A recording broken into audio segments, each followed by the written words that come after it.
President Trump's claim that President Obama had him wiretapped suffered a setback this week as the Republican chairman of the House and Senate Intelligence Panel said they'd seen no evidence to substantiate that. Tucker Carlson asked the president about his Twitter claim that Obama had engaged in Nixonian tactics. Why not wait to tweet about it until you can prove it? Don't you devalue your words when you can't provide evidence? Because the New York Times wrote about it. You know, not that I respect the New York Times. I call it the failing New York Times. But they did write on January 20th using the word wiretap. And nobody ever talks about the fact that it was in quotes. But that's a very important thing. But wiretap covers a lot of different things.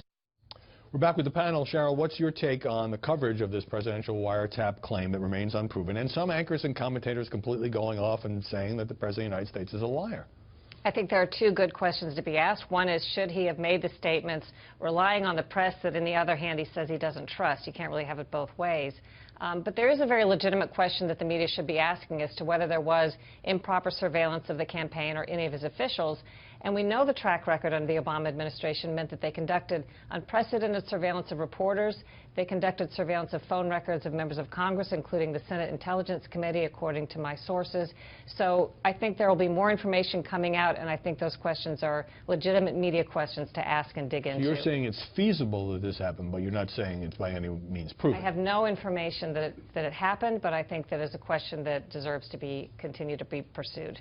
What did you make of Sean Spicer in Miami and earlier saying, well, the media are ignoring crickets, he said, the other side of the story, that the same Intel chairman who we all quote about wiretapping, surveillance, and no evidence are saying they have no evidence so far of any improper collusion between Trump associates and Vladimir Putin's people? It's actually a really good point. I mean, there is no evidence. There's been no evidence provided that there's a personal wiretap of Donald Trump's phones. There also has been no evidence provided for any number of the unsubstantiated claims put forth by anonymous sources about collusion with Russia. And in fact, when you have these people put on the record, these same people who are probably involved in this coordinated leak campaign to promote this narrative about Russia, when they're on the record, they say, no, we have no evidence of any collusion. And when they come out and say that, it's not a major news story. I mean, Devin Nunes had a big press conference where he pointed that out, and the Washington Post story on it was almost comical in how it went to great lengths to avoid making the point that there's no evidence of collusion with Russia.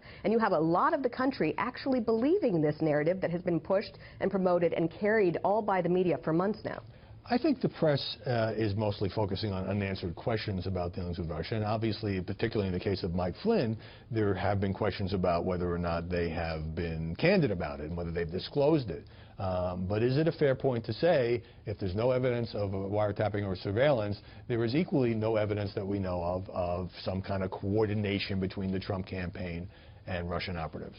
Well, I think both have been covered, and the collusion and the Russian hacking is still ongoing, and I think it gets covered as they come out and say what they know. But in fact, I think we're waiting for the results of that, and James Comey's testifying next week. Right. But on the wiretapping, I mean, Tucker did a very good job on this.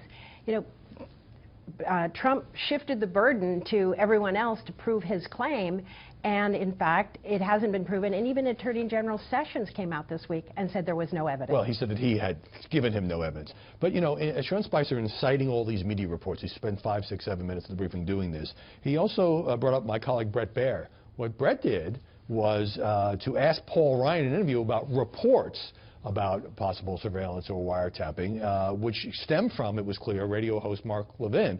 So he was in no way vouching for those reports himself. But this goes to your point about citing the mainstream media when it's convenient. I think it's not a good practice to use as your primary source, if you're Donald Trump, other media reports. And then, as we know, he sometimes takes what his understanding is of a report and carries it further. I know this as well from personal experience. He carries it a little further than the report said. Where he has mentioned something that you've said and gone a bit further than you had? Gone further than, you know, when he's talked about me and my reporting sometimes.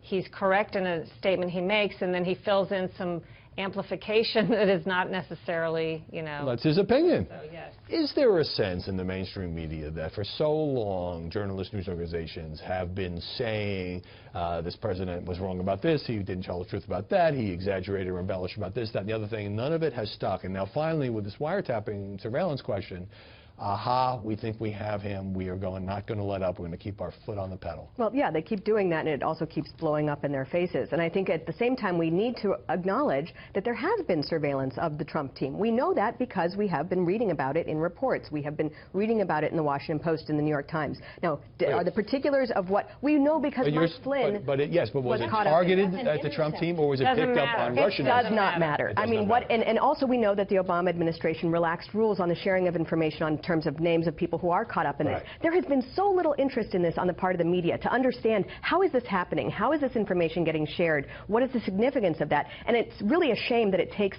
Donald Trump, the president, to put it out there in order for us to talk about it. Just briefly, you have to admit, whether this is a self-inflicted wound or not, the press is loving this wiretap story.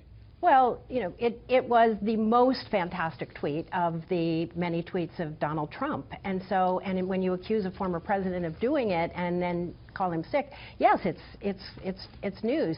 But then you involved British intelligence and it becomes an international incident. I'm glad you mentioned that because I want to have a few things I want to say about that. You know, Fox News became part of the debate over President Trump's wiretapping claim when Sean Spicer, at a briefing, invoked a report by Judge Andrew Napolitano, the network's senior judicial analyst. Napolitano had said 3 unnamed sources told him that President Obama used the British intelligence agency to conduct surveillance of candidate Trump. I didn't make an opinion on it. That was a statement made by a very talented lawyer on Fox. And so you shouldn't be talking to me, you should be talking to Fox. Judge Knapp is a commentator here, and the news division isn't vouching for his report at this time, but continues to look into the president's claim of wiretapping. Fox News cannot confirm Judge Napolitano's commentary. Fox News knows of no evidence of any kind that the now President of the United States was surveilled at any time in any way, full stop. Napolitano told me, I reported what the sources told me, reported it accurately, and I do believe the substance of what they told me. There's been a definite diplomatic fallout. The British intelligence agency called the allegation utterly ridiculous, and London's Telegraph says U.S. officials have apologized. Sean Spicer told reporters he was simply reading media accounts and has no regrets. Cheryl Atkinson, Molly Hemingway, Margaret Carlson, thanks very much for stopping by this Sunday.